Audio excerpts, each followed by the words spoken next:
আগুন হয়ে ফিরছে ব্রাজিল দল।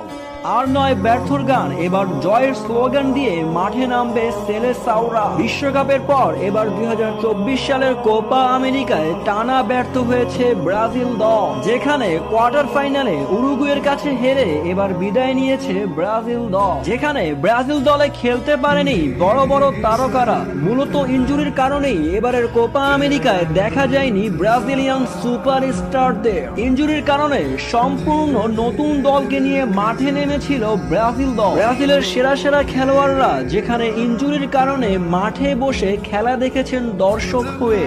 ইনজুরিতে পড়া সেরা খেলোয়াড়রা হলেন Gabriel Jesus, Richarlison, Casemiro, Thiago Silva ও গোলরক্ষক এডারসন। এছাড়াও ইনজুরিতে ছিলেন ব্রাজিলের সেরা তারকা নেইমার জুনিয়র। সেলেসাওরা কোপা আমেরিকায় এই সুপারস্টারদের অভাব ভালোভাবেই টের পেয়েছে এবারে। তবে আর নয় ব্যর্থতা, এবার সেরা তারকারা মাঠে ফিরছেন 2026 বিশ্বকাপের কোয়ালিফাই ম্যাচে।